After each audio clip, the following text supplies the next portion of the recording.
C'est un plaisir de vous retrouver, chers fidèles de la télévision Renaissance. C'est l'édition du journal de ce jeudi 5 décembre 2019 et tout de suite, les principaux titres. La Tanzanie veut échapper aux éventuelles requêtes en justice contre les violations que subissent les réfugiés burundais se trouvant dans les camps en Tanzanie en se retirant de la déclaration adoptant la compétence de la Cour africaine pour les droits de l'homme et des peuples. C'est l'avis de Maître Gustave Niyonzima. Vous le suivrez en début de ce journal. Le président du Burundi, Pierre Nkurunziza, rappelle l'importance des taxes et impôts mardi à l'occasion du 10e anniversaire de l'Office burundais des recettes OBR. Et hors de nos frontières, le Rwanda accueille la 20e conférence internationale de lutte contre le VIH-Sida du 2 décembre au 7 décembre. Le président Paul Kagame souligne que rien ne vaut plus qu'une bonne santé. Les détails de ce journal dans un instant.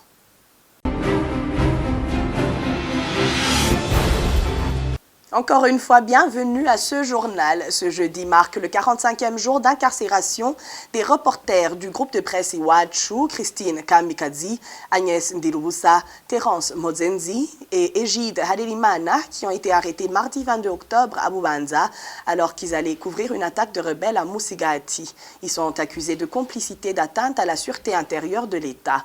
La semaine du 18 novembre, la chambre d'appel du tribunal de grande instance de Nahangwa a rejeté leur appel et décidé de les maintenir en prison.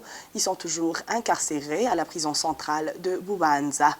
Et le retrait de la République unie de la Tanzanie de la déclaration adoptant la compétence de la Cour africaine pour les droits de l'homme et des peuples, Maître Gustave Niyonzima, un des défenseurs des droits de l'homme, dit que cela n'est qu'une fuite en avant de ce pays pour échapper aux éventuelles requêtes en justice contre les violations que subissent les réfugiés burundais se trouvant dans les camps en Tanzanie. Suivez.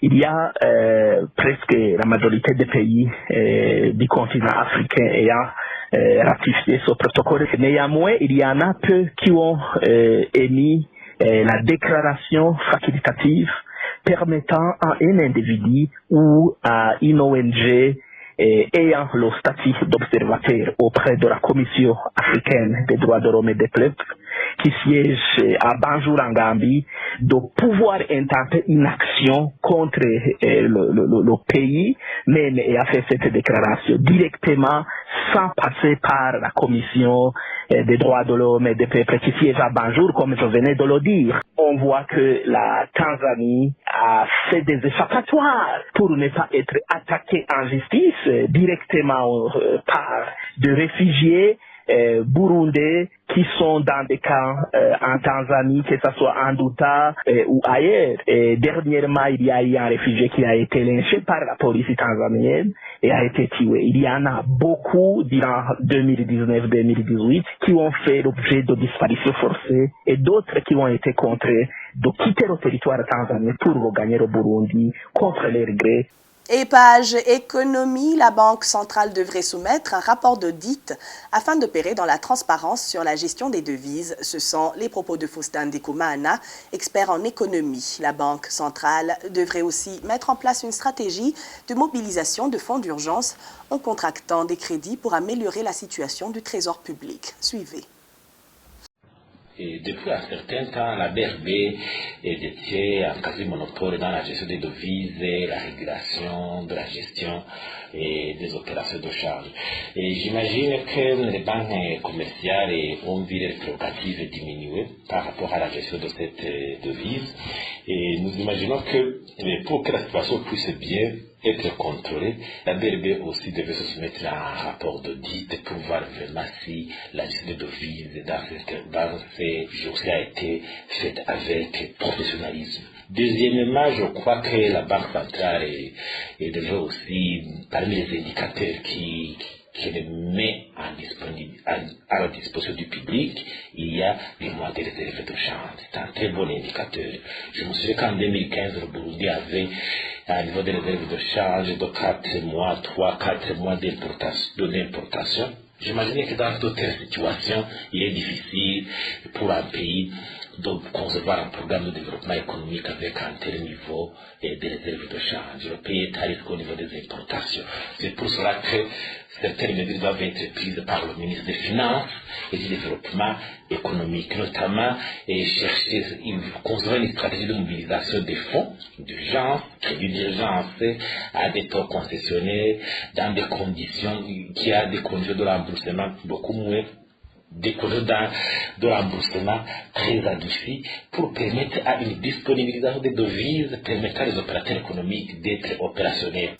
En parlant toujours économie, nous devons tout aux taxes et impôts. Il s'agit du rappel de Pierre Nkurunziza sur l'importance des taxes et impôts.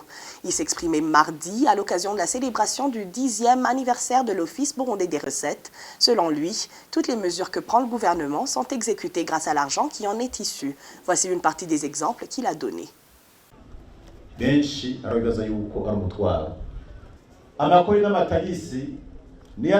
Beaucoup pensent parfois que c'est une contrainte. C'est grâce aux impôts et taxes que vit le pays que nous arrivons à répondre à vos besoins. Si vous ne payez pas les taxes et les impôts, nous n'aurions pas d'eau potable, nous n'aurions pas d'électricité.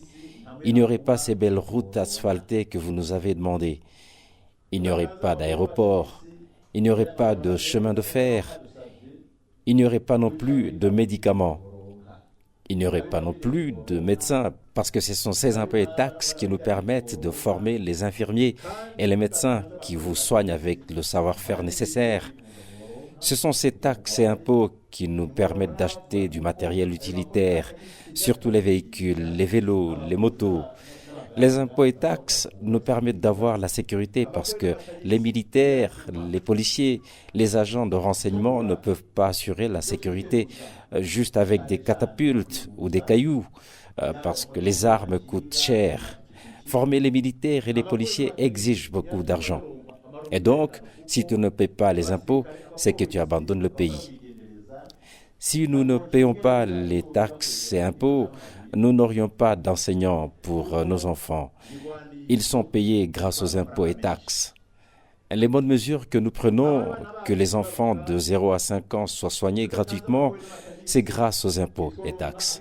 Les très bonnes mesures que nous avons prises, que les femmes enceintes reçoivent des soins et mettent au monde gratuitement, cet argent ne tombe pas du ciel, il provient des impôts et taxes.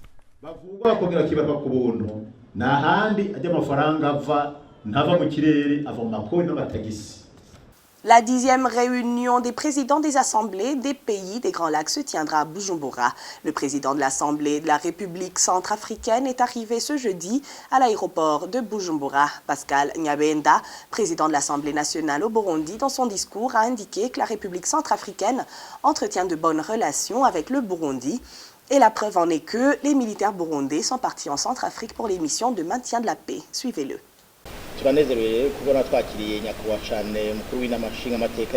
Nous sommes heureux de recevoir le président de l'Assemblée de la République centrafricaine. La République centrafricaine, vous savez que nous avons une bonne relation avec ce pays parce qu'il y a nos militaires qui sont là pour le maintien de la paix. Cette réunion qui va participer comme s'il vient de prononcer un discours en langue française, c'est une réunion d'échanger les idées sur la sécurité des pays des Grands Lacs, sur la vie de la population, c'est-à-dire l'économie et le social, et enfin les relations entre nos deux pays. C'est une communauté composée de 12 pays, y compris la République centrafricaine, et puis nos invités ont commencé à arriver depuis le 28 novembre et jusqu'à maintenant, ils commencent à venir. Depuis hier, on a commencé à faire des réunions entre les groupes appelés les commissions. Demain alors matin, c'est là où nous allons commencer nos activités proprement dites avec le président des assemblées générales et le Sénat. C'est pourquoi il commence à venir aujourd'hui. Celui-ci, nous l'accueillons ce matin. Cet après-midi, nous allons accueillir l'autre président de l'Assemblée de la République du Congo-Brazzaville et beaucoup d'autres qui vont arriver demain. Et puis les activités seront clôturées samedi. Et hors de nos frontières au Rwanda, une bonne gouvernance et une bonne politique ont tout à voir avec un bon système national de santé et efficace. Cette déclaration est de Paul Kagame, président du Rwanda. C'était mardi à Kigali au Rwanda à l'ouverture solennelle de la 20e conférence africaine de lutte contre le VIH-Sida et les infections sexuellement transmissibles. Le président du Rwanda dit également que rien ne vaut plus qu'une bonne santé. Suivez. Good politics and governance have everything to do. Une bonne politique et une bonne gouvernance c'est celle qui fait toute chose pour la santé de la population. Il n'y a aucune chose qui peut substituer le bien-être du peuple. Les citoyens jeunes ou âgés doivent voir comment préparer l'avenir ensemble. La santé est alors un beau choix de tous. Jusqu'alors, nous pouvons dire que nous allons arriver à cet objectif prochainement. En d'autres mots, les bonnes idées prennent un temps non négligeable. C'est tout ceci qui nous permettra de lutter contre le sida et développer la résistance nécessaire pour surmonter les autres défis qui pourraient surgir. Handle other challenges down the line. Toujours au Rwanda, l'exposition Made in Rwanda est une occasion pour les fabricants des produits locaux de faire la publicité de leurs œuvres. La foire organisée par la Fédération du secteur privé PSF du 21 novembre au 4 décembre a permis à la jeunesse rwandaise talentueuse de révéler leur talent au public. N'est-ce pas, Thierry Wigilindavi? L'exposition Made in Rwanda offre aux différents fabricants une plateforme pour présenter leurs produits au peuple rwandais en particulier et au monde entier en général. Cette année, il y avait des fabricants locaux, les petites et moyennes entreprises, y compris les industries artisanales. Il y avait aussi ceux qui produisent des œuvres d'art, des œuvres de menuiserie, des créateurs de mode, des producteurs de vin, des jus et des produits de couture. Les universités et les instituts supérieurs avaient aussi répondu au rendez-vous. Les étudiants en électromécanique à l'Integrated Polytechnic Regional Center, IPRC, ont exposé leurs œuvres comme l'un des étudiants les présente.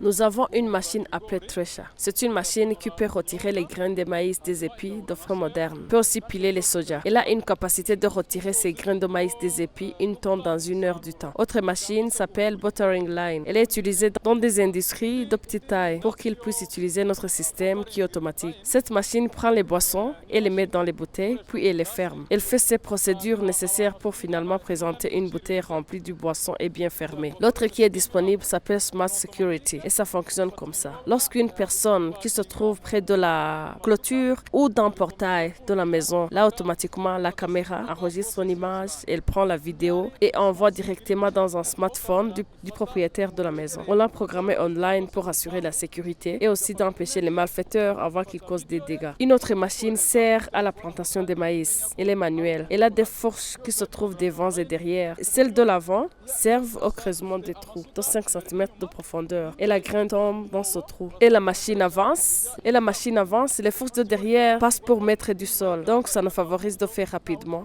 qui rend notre agriculture plus prospère. À côté d'eux, il y avait d'autres jeunes qui étaient venus dans cette exposition-vente pour étaler des produits qui répondent aux soucis de ménage, dont des réchauds et des cuisinières. L'un de ces jeunes donne quelques détails.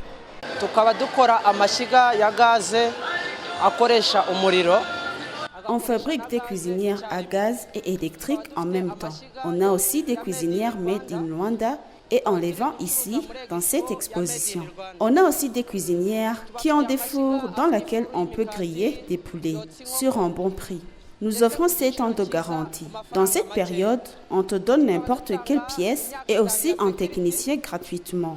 Notre spécialité est que nos produits sont fabriqués ici au Rwanda. S'il arrive qu'il y ait une panne, on les change facilement et gratuitement. Pendant 2 semaines, dans les ancêtres Expo Ground de Gikondo, tout près du port de Majegwa, l'exposition vente s'est déroulée dans une ambiance conviviale sans aucun incident. Et pour clore notre journal, ce mercredi, l'équipe nationale du Burundi, Intamba mu Rugamba, a pris l'avion pour se diriger à Kampala dans la compétition du Conseil des associations de football de l'Afrique de l'Est et centrale, CECAFA. Les Intamba mu Rugamba participeront dans cette compétition en étant dans la poule A, composée des équipes comme l'Ouganda, la Somalie, l'Érythrée et le Djibouti. Cette compétition aura lieu en Ouganda du 7 décembre au 19 décembre. Les Intamba mu Rugamba joueront leur premier match ce samedi contre Uganda Cranes, l'équipe nationale ougandaise. Et voilà, c'est par ici que s'achève notre journal. Merci à toute l'équipe de production et à vous tous qui l'avez suivi. Au revoir.